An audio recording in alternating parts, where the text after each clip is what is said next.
Señores, la popularidad de los programas de radio y de televisión no necesariamente nos dan los likes, pero nosotros tenemos un problema muy serio, y es que a veces sentimos una envidia sana con algunos amigos que cuando nosotros vamos a sus programas nos damos cuenta que lo de ellos es extraordinario. Todo el mundo reporta: te vi con Aneudi, te vi en Esto No Es Radio. Pero tenemos 36 años aquí y no nos dicen te veo en la revista. Entonces para ellos tenemos que gestionar con Aneudi, ir de vez en cuando a tratar algunos temas para que nos vean.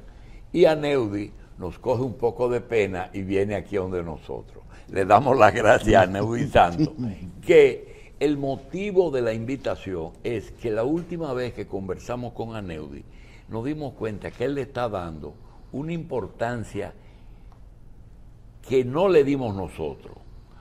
Una, muchos políticos están trabajando para el 28. Y dos, el problema de las alianzas para Aneudi es vital como para todos, pero él le pone mucho hincapié a alianzas imposibles como la de Leonel y Danilo. Nosotros vamos a tratar esos dos temas con Aneudi Santos, que es analista político y productor, después de darle las gracias. Aneudi, gracias por estar con nosotros. Buenos días a toda la audiencia de Revista 110. Pero háblanos primero del 28. ¿Por qué tú le das tanta importancia al 28? Bueno, usted habló de alianzas, por ejemplo, y casualmente ayer el país despertó con que supuestamente Leonel y Danilo se reunieron en Punta Cana. Lo desmintieron el PLD. Casualmente, ayer entrevistamos en la plataforma al vicepresidente Rafael Albuquerque y él también desmintió eso. Pero previo a eso, entrevistamos a Rubén Maldonado, quien también lo desmintió. Ahora bien, hay un tema súper interesante con esto de la alianza de cara al 24 y al 28. Y es lo siguiente. Podemos creer que sí, que eso no se dio porque hay un ambiente actual en el PLD en quienes toman las decisiones en ese sentido, quienes tienen el poder para tomarlas y no están en ánimos de alianza. Hablamos de Danilo Medina, hablamos de Charly Mariotti y hablamos también del candidato Abel Martínez. Ellos tienen su lógica de poder, su premisa para eso, pero tenemos que preguntarnos entonces de dónde surge el tema de que Leonel y Danilo se juntaron en Punta Cana, porque de algún lado salió, no fue un asunto espontáneo. Y tenemos entonces que mirar al Palacio, porque ciertamente el tema de una alianza haría más difícil la permanencia del poder del PRM, independientemente de quién sea el candidato ahora mismo, suponiendo que ocurra algún imprevisto y que de repente nos despertemos con que el que va no es Luis. Ahora bien, ¿qué es lo que pasa? Bueno, ese tema de las alianzas o de la gran alianza se está manejando directamente desde el Palacio Nacional. Y ayer fue un día de celebración para el Palacio. ¿Por qué? Porque en la medida que se esparce esto y la gente lo asume, la gente lo cree y ocurre que en efecto no pasa nada, pues eso le resta fuerza, le resta credibilidad al tema de la alianza. O sea, es así como desde el poder, desde el Palacio, se pretende tener el control de ese tema. Si finalmente ocurre, lo que ellos buscan con esto es que ya no tenga tanto impacto. Entonces, ese rumor de ayer fue propagado desde el Palacio Nacional. Don Julito, es un asunto que no nos lo van a decir. Tenemos que olfatear por dónde van los tiros. Y lo del 28, con respecto a actuaciones que tú ves ahora mismo, por ejemplo, David Collado y Carolina, ¿están discutiendo por una vicepresidencia ahora o están discutiendo por la candidatura presidencial del 28? Carolina, por lo visto, pretende mantenerse alejada, por lo menos, de, número uno, evidentemente cargos en el gobierno como tal, y a nivel electivo tiene que ser algo, en caso de, que la acerque a la presidencia a nivel de imagen. Algo, apostando a lo seguro, sería una senaduría. No sabemos si ella se va a decantar por eso, pero de cara a una persona que tiene un perfil presidencial de cara al 28, lo que más le conviene es una senaduría. ¿Por qué? Pues porque un cargo en el tren de gobierno la convertiría en un blanco fácil de escándalos fabricados para quemar su figura. Mientras que en el Congreso, lo único que ella tiene que hacer para caer bien es decir que ella renunció al barrilito. Y puede hacer sus 4 años y seguir granjeando su perfil presidencial. Sería el lugar ideal para ella estos 4 años que vienen. Porque si sin dudas, sin dudas. Y si pierde, y si ahora mismo con tantos candidatos le piden que opte de nuevo por la alcaldía y pierde, ¿qué pasaría? Eso es exactamente lo que quiere David Collado. Y ella difícilmente lo haga, porque lo que el presidente Luis Abinader, imagino que a estas alturas entendió, es que Carolina Mejía le está huyendo a esa trampa. Si ella se reelige ahora o, digamos, vuelve a ser candidata, no solo David Collado, otros elementos que están apostando al 28 y que aún no han cometido el error de sacar la cabeza, como sí lo hizo David Collado, lo que van a hacer es no apostar, no, van a hacer todo lo posible para sabotear eso y que ella pierda. El padre de ella, el expresidente Hipólito Mejía, lo sabe. Le hice esa pregunta en una entrevista que le hice y aunque no dijo sí, con su respuesta me lo confirmó. Entonces, ella en verdad no es un asunto de que no quisiera honrar algún compromiso o un favor con el presidente o el partido, lo que sea, no. Le está huyendo a esa trampa política, de la cual, y hace bien, porque a la hora de la verdad, Luis Abinader no se va a parar frente a ella para coger ese tiro. Y si en el porque caso, también, perdone, don Julito, también al final del día le conviene. En el caso de que David Collado, diputado exitoso, alcalde exitoso, secretario de turismo exitoso, tendría sentido que opte ahora en el 24. Y dice no, porque el liderato de Luis es avasallante y el de Leonel tendría que pelear con 2 presidentes y con el PLD. Y yo pregunto a Neudi, ¿y si Collado y Vicini se sientan con Miguel Vargas y le dicen, vamos a construir una candidatura, una 4ª candidatura presidencial? ¿Tú crees que eso podría tener algún tipo de éxito a esta altura? ¿En el 24? Sí. ¿O es tarde? Es un poco tarde ya para eso, realmente. Y aún así...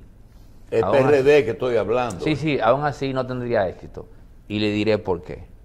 Eso solo pudiera tener un poco de éxito o pudiera ser una amenaza si estuviésemos frente a un candidato de perfil político orgánico. David Collado no es un candidato de perfil político orgánico. ¿Qué quiere decir eso? Muy simple. Una persona que ha ido ascendiendo en un partido político sobre la base de la interacción humana constante durante años y años. Ejemplo de eso, Danilo Medina, que se conoce a los líderes políticos del PLD, del PRD, PRM, los conoce, sabe quiénes son. ¿Por qué?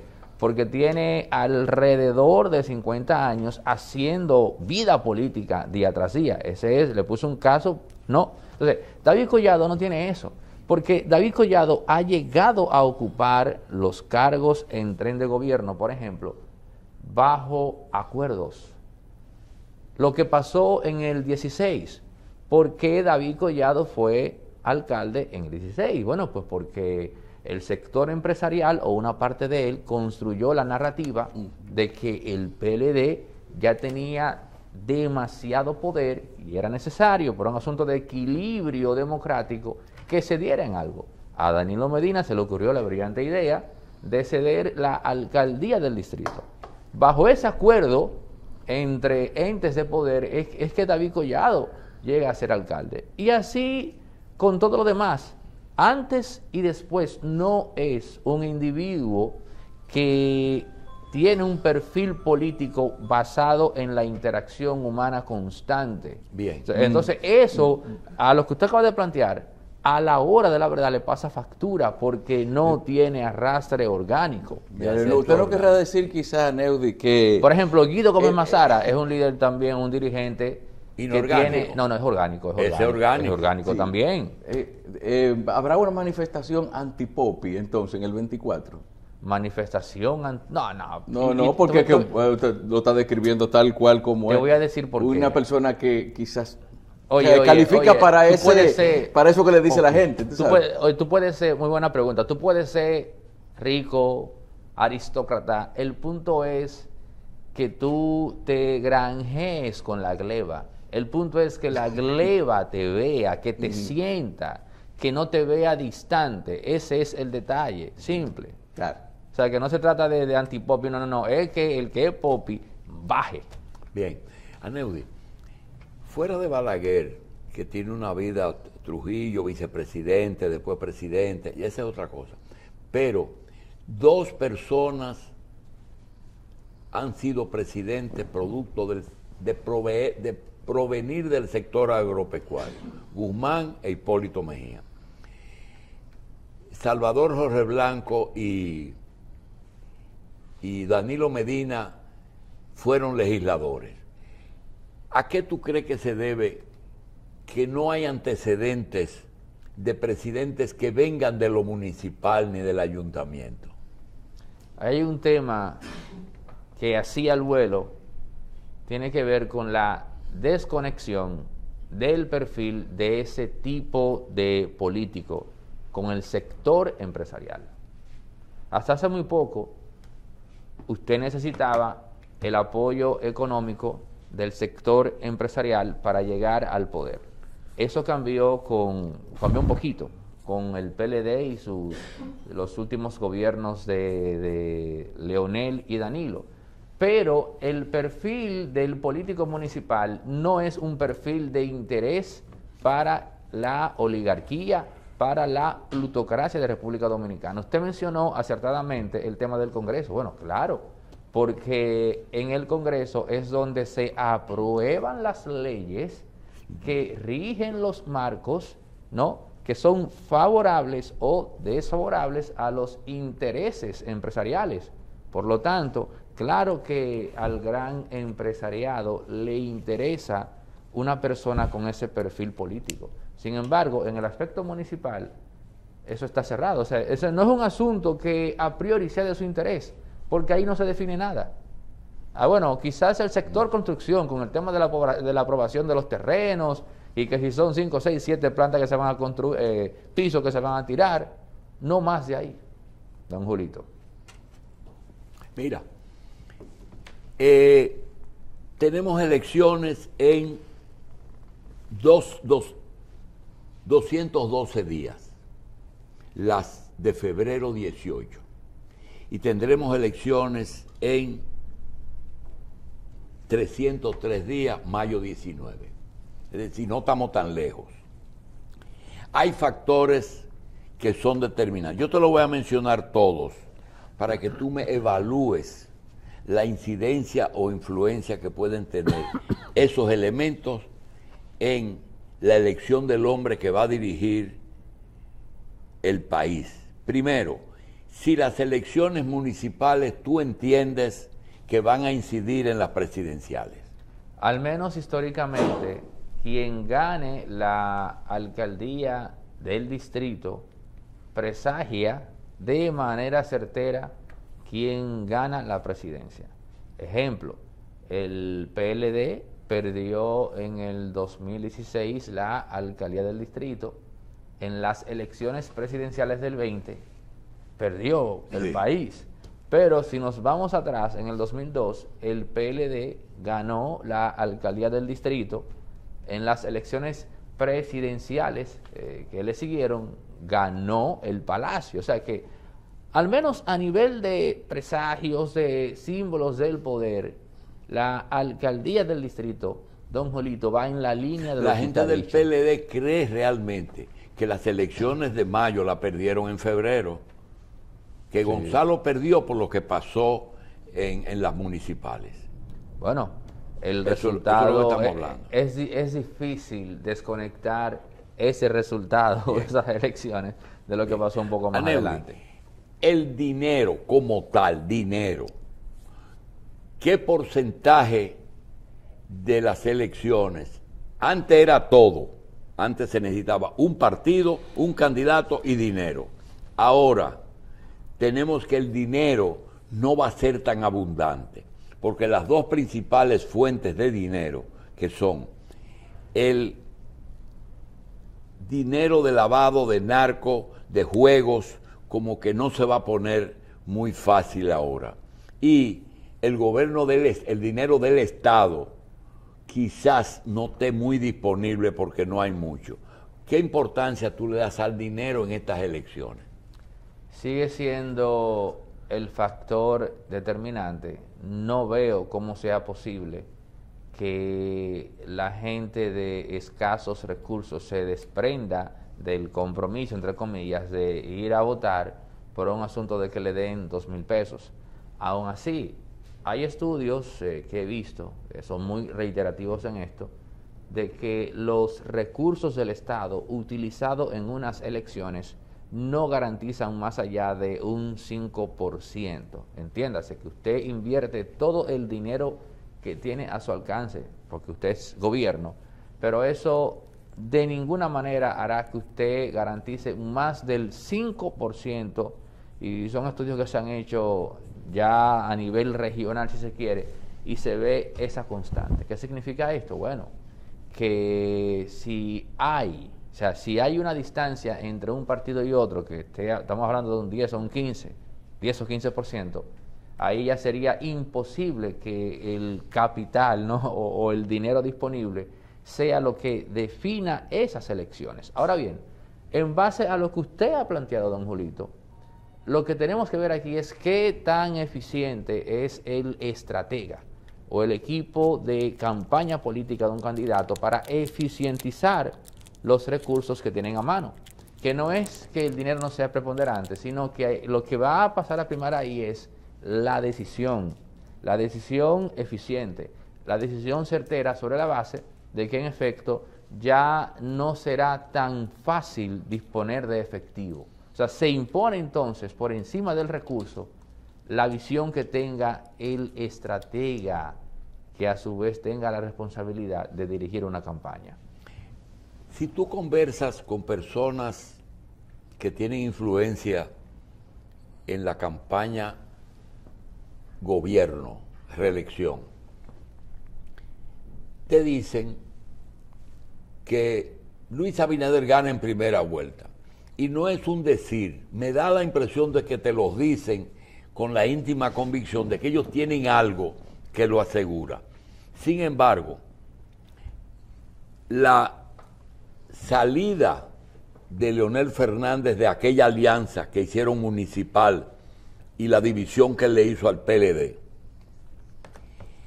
la ausencia de la movilidad del PLD hacia donde Leonel, que no ha sido en la medida que se esperaba, y la manera en que el propio Juan Tavera, Juan TH, está diciendo que el gobierno está manejando sus relaciones con el público. ¿Tú piensas que la primera vuelta no va a ocurrir, sino que va a haber una segunda vuelta? Bueno, el mismo gobierno ha dado señales de que es muy posible una segunda vuelta, en base a cosas que se han dicho de personas muy cercanas al presidente y que usted infiere que al menos han escuchado algo. es arriesgado plantear un escenario de primera vuelta. Ahora, si el gobierno está en verdad en un 47% con los recursos del Estado, porque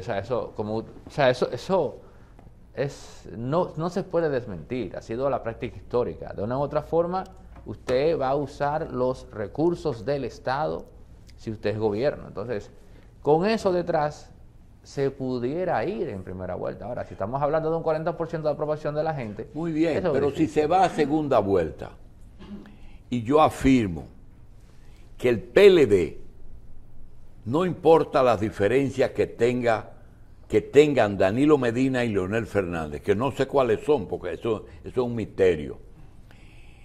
En caso de que quede Abel Martínez en el segundo lugar, la gente de Leonel Fernández, sin preguntarle a Leonel, depositarán su voto por el PLD.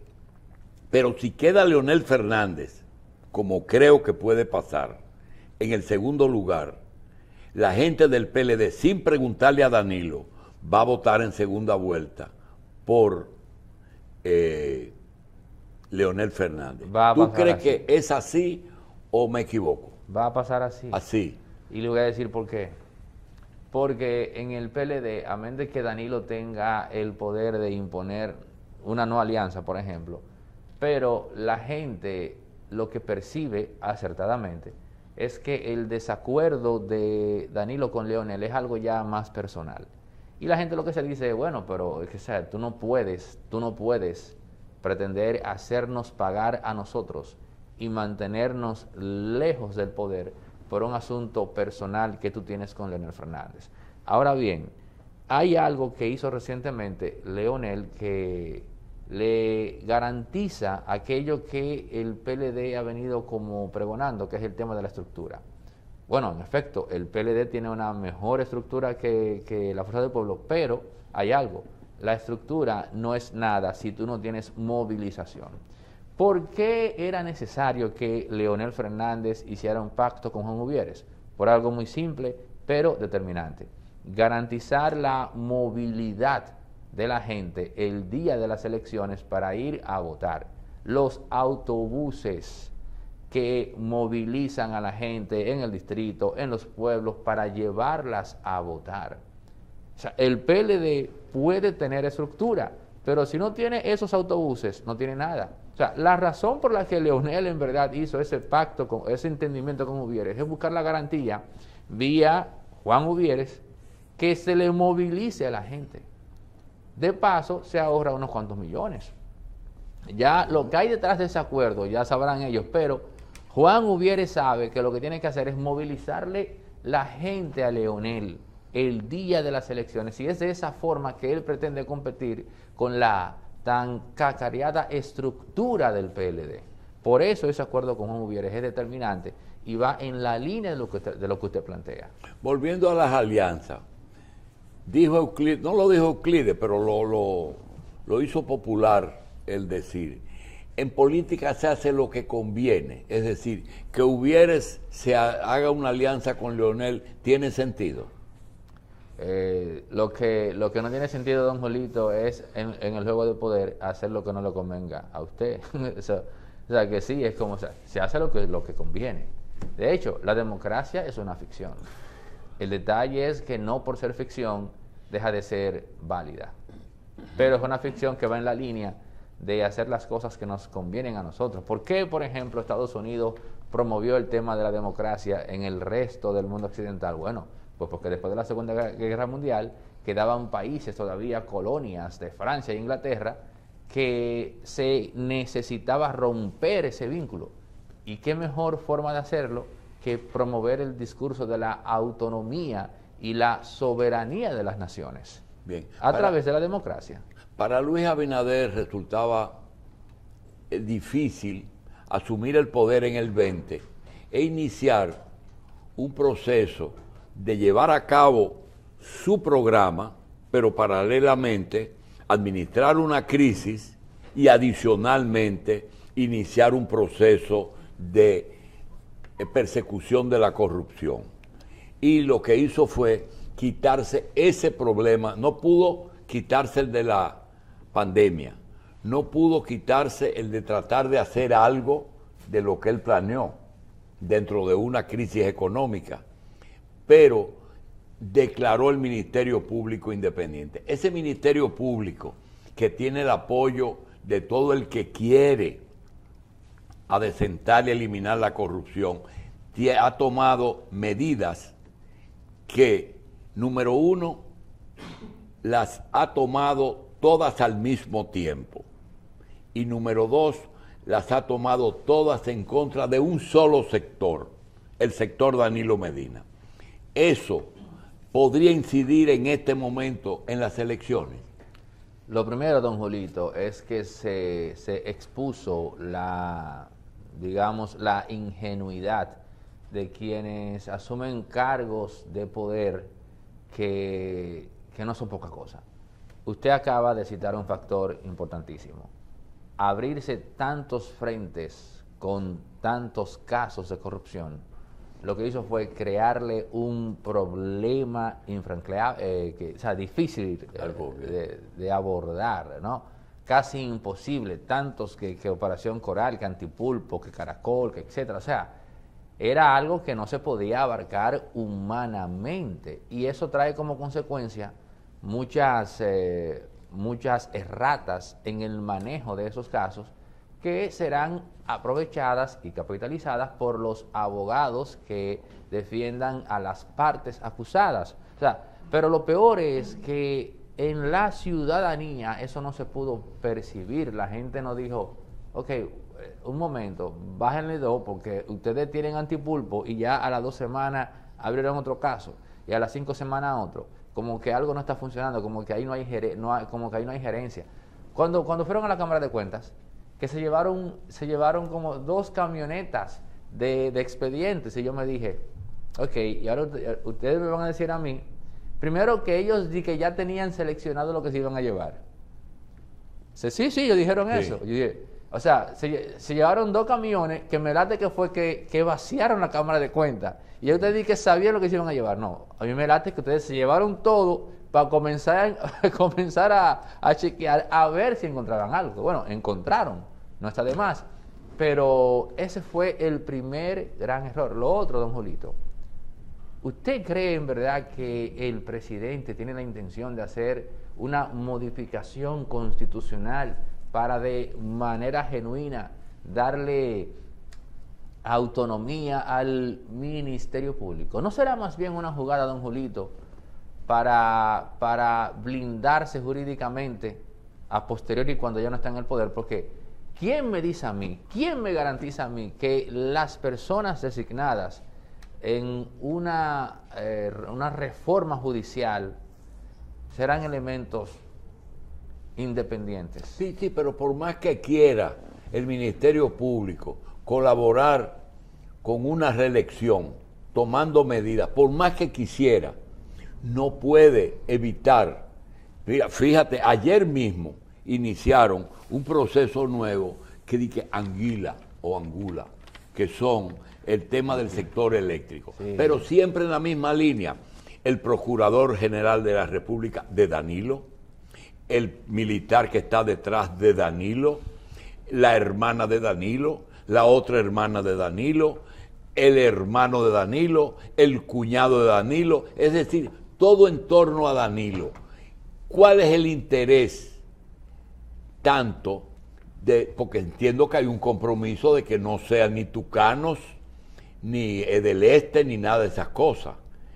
Pregunta, ese proceso contra Danilo, ¿qué efecto puede tener en estas elecciones?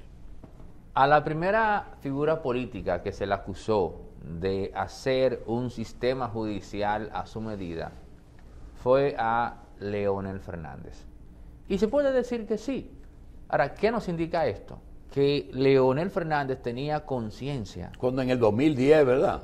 Un poco cuando también, hizo la modificación, ahí comenzó la reforma. Porque recuerda el tema de por ejemplo, Radamés Jiménez y todo eso.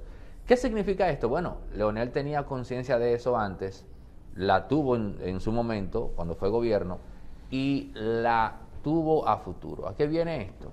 Siempre se ha dicho, don Julito, aunque no se ha confirmado, que parte del acuerdo de Luis Abinader con Leonel de cara al 2020 tenía que ver con la conformación de, entre otras cosas, un ministerio público X. Entiéndase que las figuras seleccionadas ahí no fue un asunto endógeno de Luis Abinader, sino que surge fruto de un acuerdo con Leonel. Y yo soy proclive a creer eso precisamente por lo que dije al inicio. Quien introdujo ese esquema en República Dominicana de una manera tan meticulosa fue Leonel. Leonel tiene conciencia de la importancia de tener cierta influencia en el sistema de justicia de un país, mucho más que Danilo Medina, que se quedó corto replicando ese modelo. Y le diré por qué se quedó corto. En el momento que escogió a Jean Alain como procurador. No porque él no fuera capacitado para el cargo, no me refiero a eso, no. Me refiero al tema del juego de poder de cara a la figura del procurador.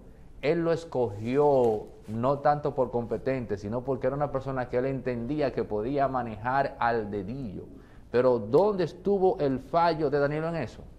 Bueno, en que aunque tú quieras manipular a una persona, tiene que ser una persona que tenga al menos cierto punto de autonomía que le permita decirte a ti cuando un plan que tú tienes en su área, que es la que él maneja, está equivocado. Presidente, mire, eso no se puede hacer por esto, tan. Jean Alain no tenía eso. Y ahí fue que se dio el fracaso de Danilo en la escogencia de Jean Alain como procurador. Sí. Con un Domínguez Brito no le pasa eso. ¿Ah? Con un Domínguez Brito, que fue su primer procurador, no le hubiera pasado eso. Sí, pero hay un tema. En el caso de Jean Alain, el hombre que pudo haber sido un gran colaborador de quien lo sustituyó, se convirtió en la primera orden de prisión, es decir, trancaron al sustituto. Miguel José Moya, usted dice. ¿Perdón? Miguel José Moya, usted dice. Miguel José Moya. No. Ok.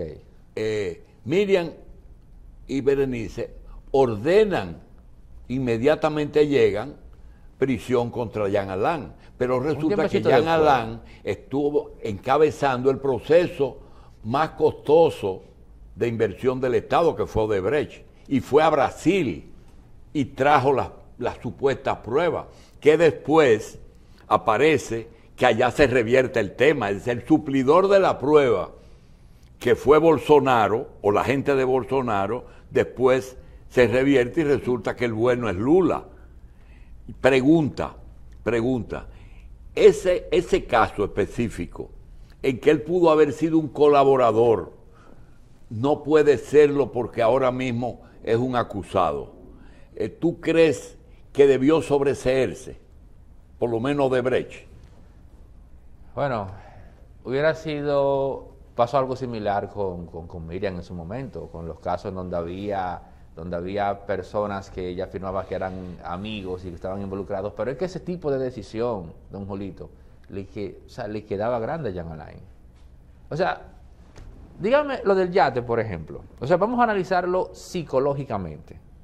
Un procurador, o sea, una persona que está en un cargo de poder, cuando usted se entera de que la persona en cuestión tenía un yate de 40 millones de pesos, usted llega a la conclusión de que ese muchacho lamentablemente usó su poder para un tema de vanidades. Sí. No es verdad, es verdad, don Julito, que una persona que esté metido en todo eso que usted dice, tenía que estar pendiente a comprar un yate de 40 millones de pesos. Sí, hay muchas cosas que yo te quiero decir. ¿Por qué no se buscan los antecedentes de las personas? ¿Quién era Jean Alain antes de ser procurador? Lo que se ha dicho, lo que ha trascendido. Sí, lo que se ha dicho. Bueno, el yate se da como el yate Patricia de Ramoncito. Los yates son muestras de opulencia. Sí. Sin embargo, ¿quién era él antes de ser procurador? Lo que ha trascendido es que él trabajaba para Lisandro Magarrulla. Lisandro Magarrulla. Lo que ha trascendido. Bien. Y digo lo que ha trascendido porque no necesariamente tiene que ser así. Bueno, Aneudi, nos vamos a ver a cada rato, allá o aquí. Vamos a ver, ¿qué se nos queda que tú crees que debe decirse hoy? Bueno, don Julito, el tema interno en el PRM para mí fue un error que David Collado sacara cabeza tan pronto. Fíjese que Carolina aún no ha hablado explícitamente de eso, de sus aspiraciones presidenciales. La gente lo infiere, la gente lo huele, pero el presidente no puede comenzar a armar su plan contra ella en base a inferencias. Ahora, David Collado sí que ha sacado cabeza e incluso a modo de chiste, al menos ha dicho quién será su vicepresidenta, que según dice él será, bueno, mi vicepresidenta Raquel Peña, en fin. O sea, es un error porque a ningún presidente le gusta eso. ¿Por qué? Porque eso puede, entre otras cosas, adelantar la soledad del poder. O sea, a dueño de gobierno, si se reelige, ya la gente va a estar mirando hacia donde David Collado, porque se supone que este que está ya no sigue. ¿Qué tenemos que hacer? Bueno, tenemos que buscar quién representa la esperanza del poder. Y ya hay uno que sacó la cabeza. Entonces, eso es desagradable para quien está en el poder. Eso fue política o impolíticamente correcto. Eso fue un desacierto político de parte de David Collado, así de simple. Aneudi, gracias. Bueno, gracias a usted, don Julio. Bien, Aneudi Santos, analista político.